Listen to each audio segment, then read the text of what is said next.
Is it actually true that one big money group could spoil the 2024 election and bring Donald Trump back? In a word, yes. I just finished an interview on my podcast, Beyond Politics, with Kate DeGruyter of the think tank Third Way, and she walked me through the numbers, and it's pretty clear. In this video, you'll see how the group No Labels, according to their own polling and their own slide presentation, which will show you, could actually spoil the election, take away Joe Biden's winning margin, and throw the presidency in 2024 to Donald Trump. Take a look. Why have you been so laser focused on this issue of no labels? What they did more recently is something new that they've never done before. They decided to start playing in presidential politics. And their vision is to run a Republican and a Democrat together on the same ballot line for the White House in the 2024 cycle. And they have been raising somewhere around $70 million. The danger here is that they are targeting exactly the moderate swing voters that are going to decide this election and who Joe Biden was able to successfully add to his column in the 2020 election in order to deny Donald Trump a second term. And so our fear is that a lot of these third-party curious or soft partisan voters who helped deny Donald Trump a second term could be tempted to go back and support a third party. And that would result not in the election of this third party ticket, but in the re-election of Donald Trump. Do you think that up until recently, their aims really have been benign? Is this a turn that you're seeing here? Look, anything that can shake loose some sort of bipartisan consensus in Congress, I think is a laudable and obviously much needed effort. That said, launching a political party as a dark money organization, that's technically what they are. They are straining the rules of our democracy in order to continue to accept unlimited donations from anonymous donors for as long as they possibly can. They're incredibly well funded. They've said recently they've got 60 million already raised. That is a staggering amount of money. We've been hearing quietly for some time that their intention is to nominate a Republican for president. What you're saying is that if their initial strategy was, we're in it to win it, we're going to put out a ticket, they're going to win. Now their strategy is to disrupt the ability of Joe Biden to win in critical swing states. Why? That would give them a moment of leverage to try and influence the outcome of the presidential election and potentially to negotiate until they are satisfied and then try to then promise if they can win a handful of electors, could use those as a bargaining chip to try and negotiate in order to influence the outcome of the election. So the way it works is you have to get to 270 electoral college votes to win the presidency.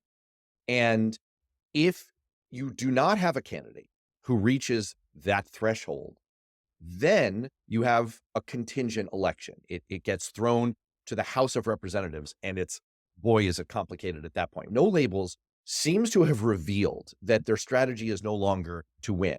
What they want to do is win just enough electoral votes to get into this kind of a situation and be kingmakers. That's right. What we show in this data is that this is a spoiler effort that hurts Joe Biden and that would benefit Donald Trump in the end. Here's what I see when I look at this. They conducted polling and they looked at swing states. They're looking at Arizona, Florida, Georgia, Michigan, Nevada, North Carolina, Pennsylvania, and Wisconsin. And what they show is that if it's just Biden versus Trump, then Biden's down 8 in Arizona. He's down 5 in Florida. He's down 5 in Georgia. But then there are these toss-up states and Michigan, Nevada, North Carolina, ahead in Pennsylvania. But then if you introduce a third party, it seems to take all kinds of states and move them into the toss-up category. That's right. It's a close race, but Joe Biden is in the driver's seat. What happens then when you add in a third party ticket? They explored 2 different options. One option, which on the right of this slide, is if they run a moderate independent who is a Democrat in the presidential What we see there is a landslide victory in the battlegrounds for Donald Trump. Trump ahead by 10 points in Georgia, 8 points in North Carolina and Arizona, 7. Like, that is a very decisive Donald Trump victory if they run a third party ticket with a Democrat on top.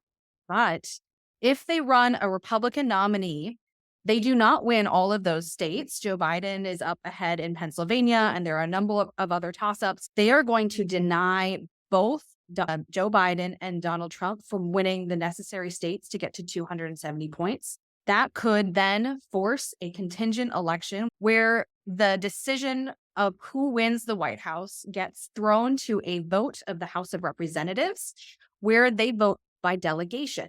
The way it would work is Meaning each state gets one vote. And Republicans currently control 26 delegations. Democrats control 22. So if each delegation gets one vote, guess who wins? That is going to be a Donald Trump presidency. The path for Democrats to win elections is to build a coalition. Democrats need to win a supermajority of moderates. If you don't get somewhere around 60% of moderate voters, Democrats generally don't end up winning those elections. So moderate voters are much more important to Democratic victories than they are to Republican victories. And that's why so many Democrats are so worried about this effort. Tell me you have a solution.